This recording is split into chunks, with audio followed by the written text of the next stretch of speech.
is country head of Garena Indonesia. So all gaming, all PUBG, all. So first of all, okay, I'll take my seat. Thank you, everybody. We know that digital services is not new to mobile operator, also from the ecosystem of the industry. But since the data is pretty much exploding, internet user is now becoming 65% of total Indonesian population, and 90% all the Indonesian mobile users also coming from smartphone, which is able to take up more and more data consumed on that one. And we know as well that Indonesia user 80, I think the number from GDP factor is taken a bit higher actually. It's 88% they consume on the daily apps, so they're spending. We know that the three content is taking the most all your data package plan. Number one is video, number two is also game, number three is e-commerce, transaction. We know that there's also something that operator in terms of Telkomsel, XL, Axiata, and Indosat really would like to take up some challenge for this one. How they create more revenue out of it. We all know that mobile operator ARPU is only around $2, $3, something like that in this country per user.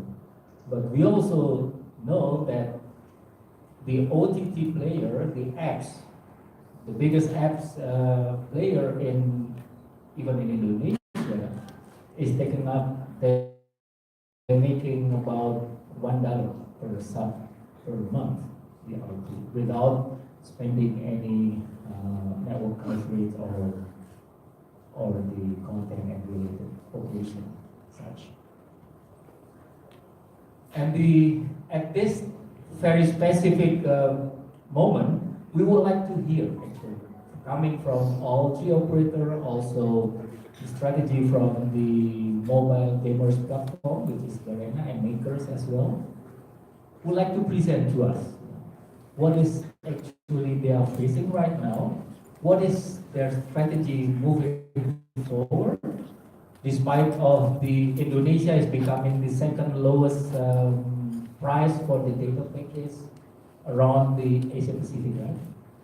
Only India is beating us on the cheapest price, but Indonesia is actually second worst. It's too low, right? But for the customer, no, it's not low, not low enough. Anyway, this kind of challenge, it is something that operator may answer all the challenges. And the first session, I will give it to Mr. Crispin Tristan to start describing, explaining, or even take a challenge for us. How you are making Telkomsel can still survive in this area. So it's yours. Thank you, Pat. For a start, I think there's a short video which I'll just play some of this idea as a context about some of the key areas we've been focusing on over the last couple of years.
So there's two of our strategies around digital.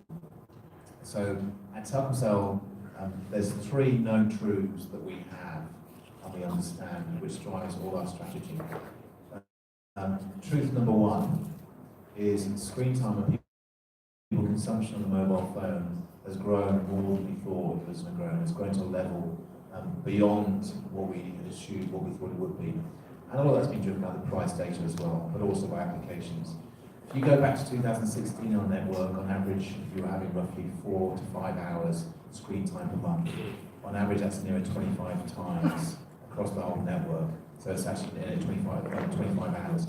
Certain segments it's up to near 60 hours per month. So truth number one, your mobile phone across Indonesia is probably consuming more traffic, more relationship with that phone than you have with TV. So it is the prime media consumption in Indonesia now. That's truth number one. Truth number two for telcos is, to be honest, looking at payloads and assuming payload is a good indication about what people are doing on your network gives you the wrong impression and gives you false information. What you need to look at is actually screen time. When you look at screen time, it tells you a very different story. Now remember, 1 hour of video is 1 gigabyte.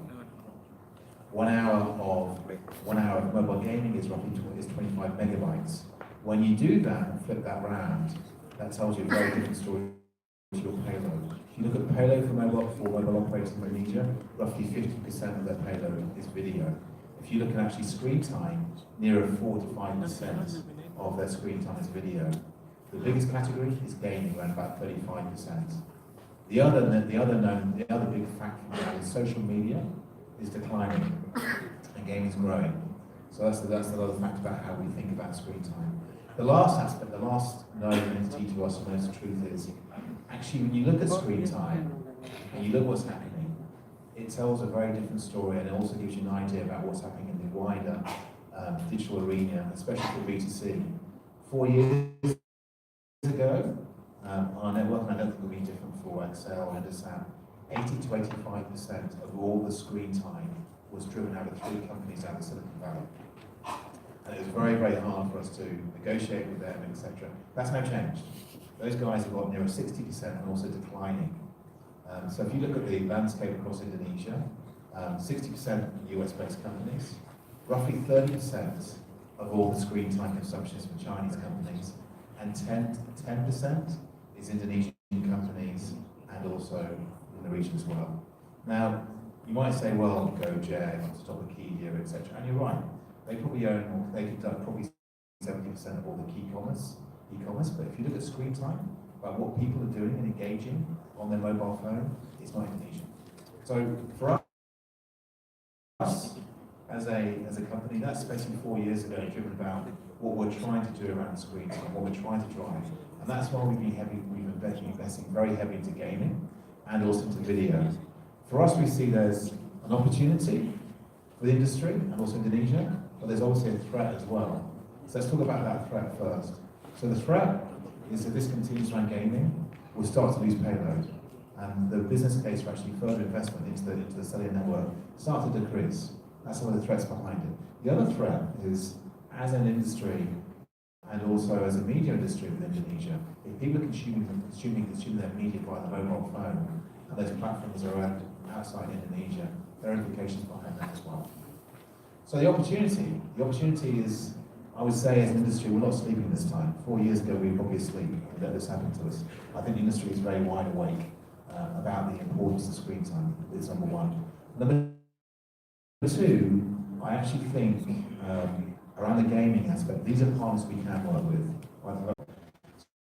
So yeah, this is it.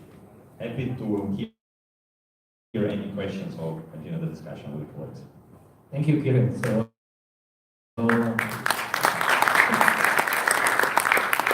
Axiata is creating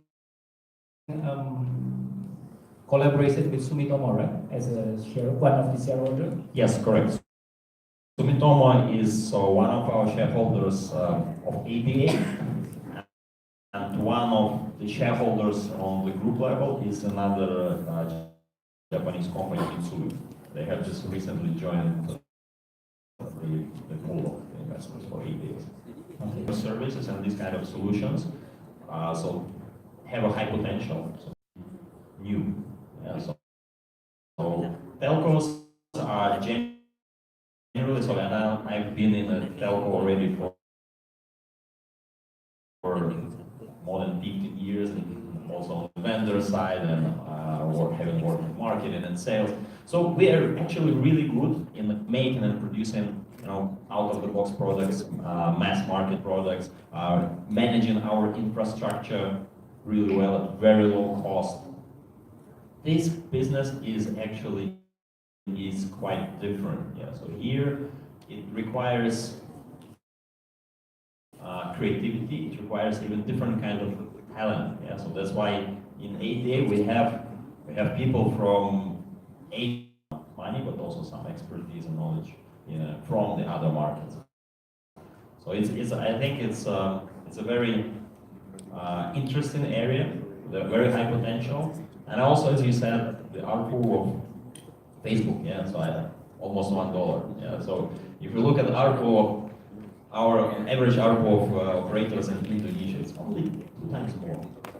Right? So a little bit more than that. So and we have to maintain all this infrastructure, pay for spectrum, while they are able to provide the service for free, just charging to advertisers. So I think really we're sitting on a gold mine that we have not utilized properly. I will not expose the number as a percentage of revenue that we get from mobile advertisement. It's tiny, it's small. It's growing. It's growing actually at a very high speed, almost doubling every year. But it's still, in comparison, what Facebook and Google are able to do is very small. So I think we have a very big potential here monetizing this. But I think here also what we discussed, we need to cooperate and we need to potentially even combine this data with other sources, because otherwise, the use cases are not as many. That's probably good to utilize. Okay, so I think again, thank you for your presentation. Several questions will let Desta Yuda, silakan Mas. Bagaimana Indosat Urido? Okay, Assalamualaikum warahmatullahi wabarakatuh. Starting the presentation with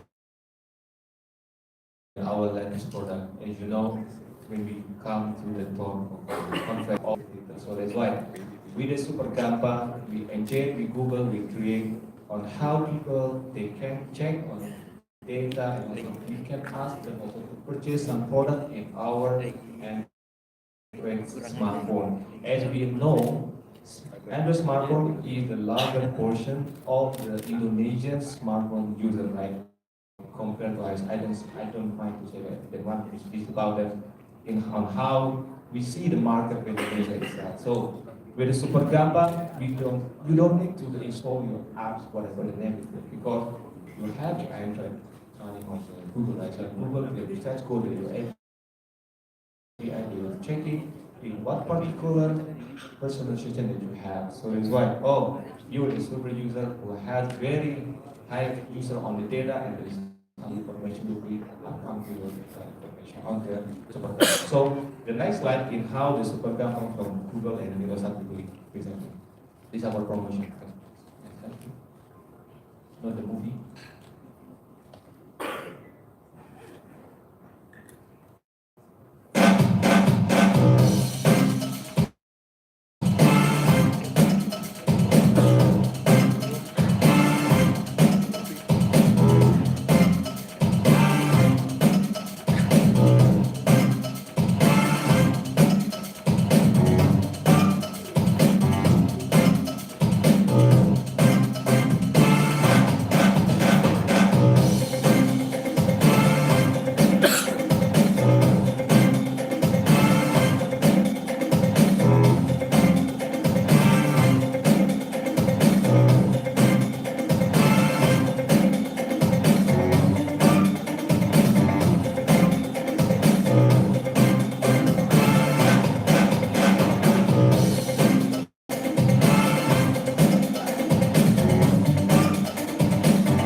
the mobile data plan with Google is the first Indonesia engagement with Google in Windows 1.2. Maybe in the next step they have another engagement. But the MVP is part on how Indosat we do some co-creation with another different company. So we have also some other products like Telkomsel has mentioned before, like the flash product and movie product. But we want to emphasize something on how we create this product within innovation point of view. So that's why I come to the next slide, please.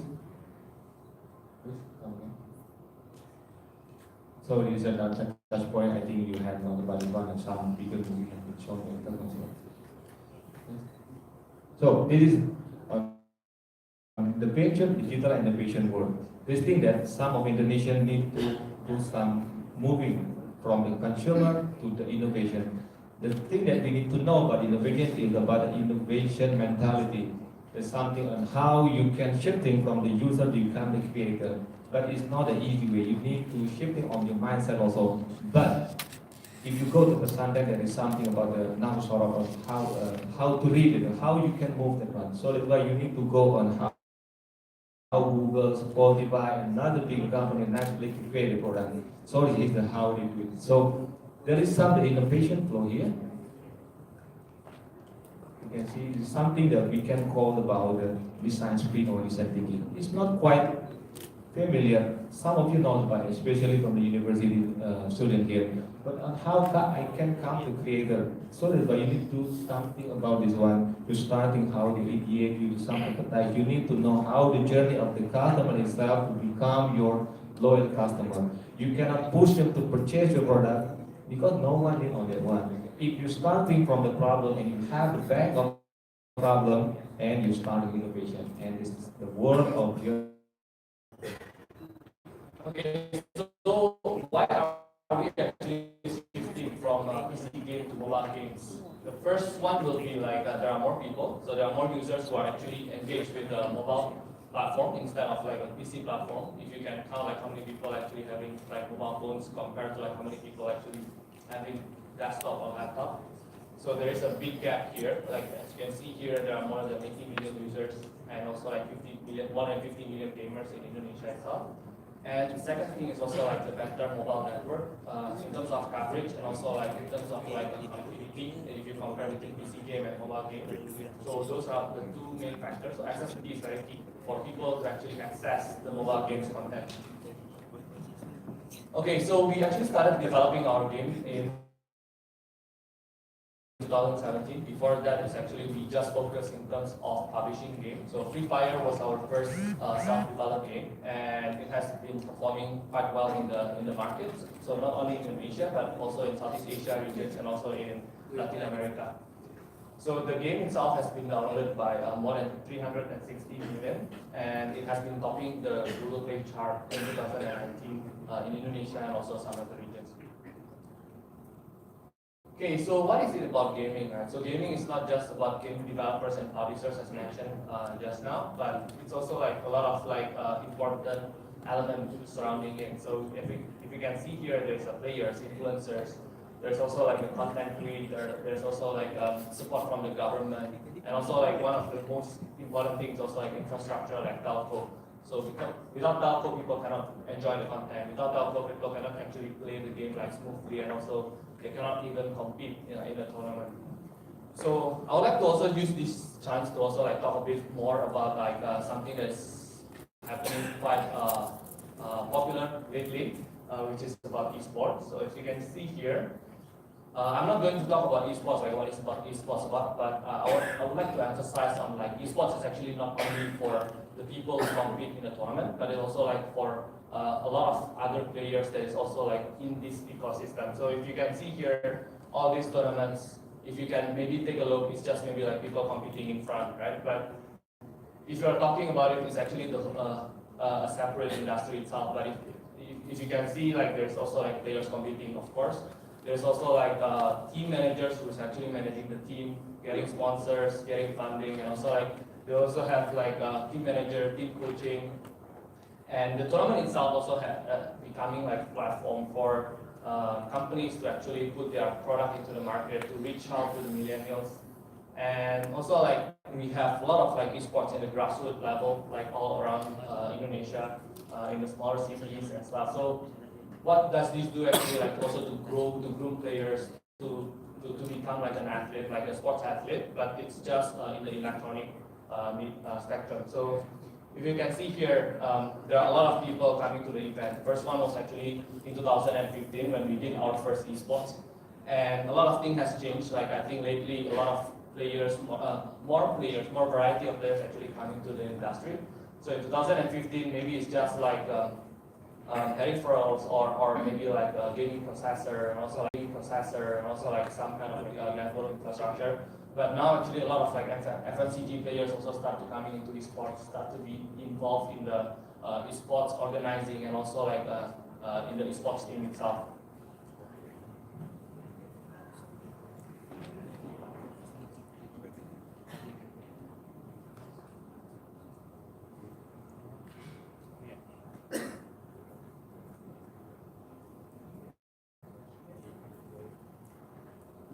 Okay, so as you can see here, actually we also collaborate a lot with like telco companies. Like we provide like special package for gamers. They can actually like enjoy like maybe like some kind of like a free data package if let's say they want to play the games and stuff to enjoy the content. And also like if you another point also like I want to show you like a lot of like FMCG brands here start to come into like collaborating with the gaming industry and also like the esports industry. Okay, so I'll just speak a bit about like Garena World, which is the biggest Garena event in the world. It was held in Bangkok, Thailand in April 2019, and we were proud to say like actually Indonesia won the World Cup of Free Fire tournament there. So Indonesia became the champion. If you can see at the second picture. Okay, so maybe I'll just start the video.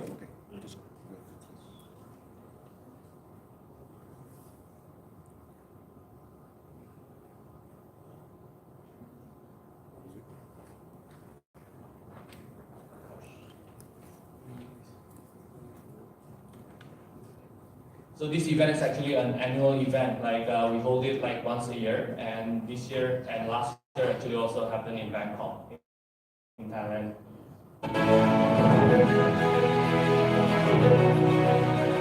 วันนี้ผมทีมงานแกรน่าและพาร์ททุกคนได้มีความตั้งใจนำเอาสุดยอดเกมและกิจกรรมต่างๆมาไว้ในงานนี้ผมหวังว่างานนี้จะเป็นงาน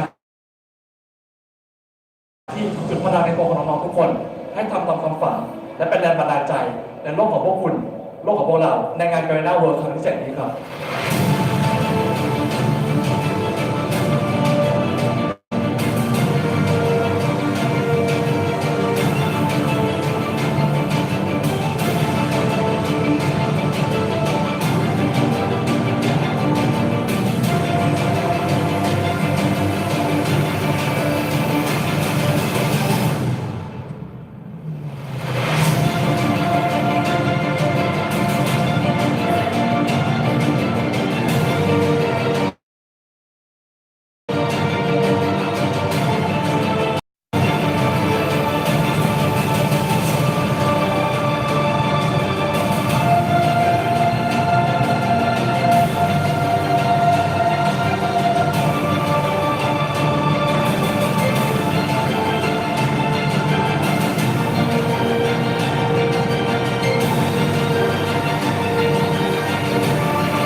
Okay, so what I want to emphasize here is actually like the market potential is really, really big, and there's still a gap between like even for our countries, also like neighboring countries like Thailand. But in terms of like, if you can see like from the potential, like in terms of population, also like Indonesia actually much more compared to Thailand. So the potential gap is actually very big, and esports industry and also gaming industry, even though like what Patelu said is growing, I think there's still a lot of like potential in this space. Yeah. That's all from myself. Thank you. The question and answer from the public.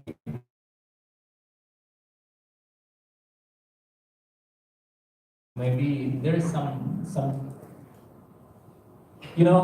being in a screen time for more than twice a day, in average for 12 hours a month for games, in average. Some of them is very high, some of them is pretty low, and also the data, that one is being what you call monetized by others, which is doing by ADA, and more company is shifting from the analog to digital habit and digital behavior right now. Our concern is one is how is the data privacy itself sitting as a private, how we can protect them. That's number one. Second concern is how is the mental health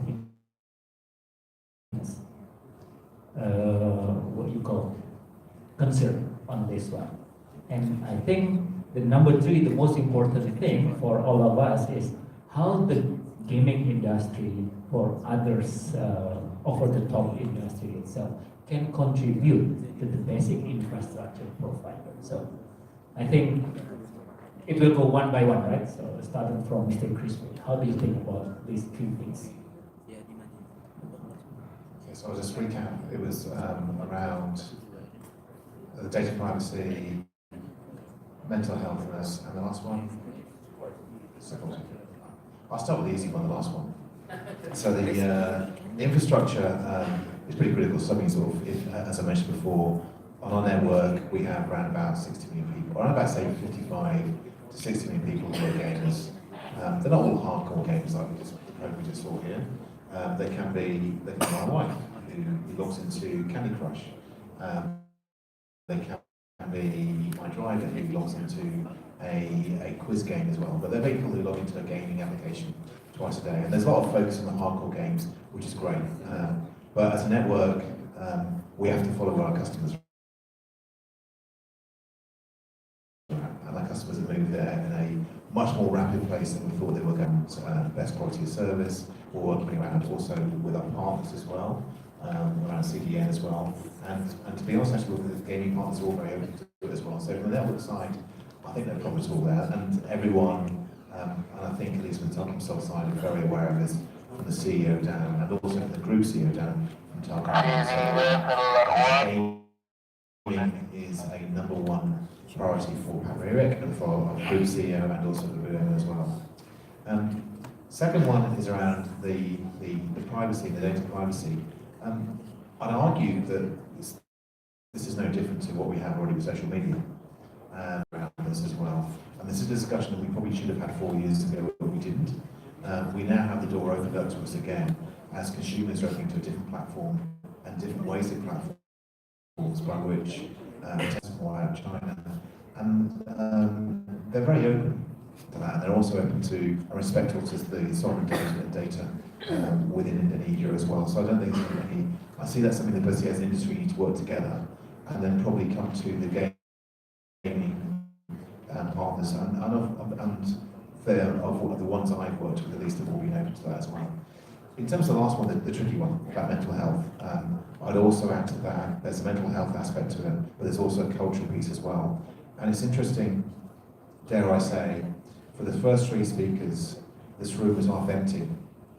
And then I'm pretty sure outside, the guy from Green is about to start talking. Let's all rush in. The room is now full. Yeah, it's true.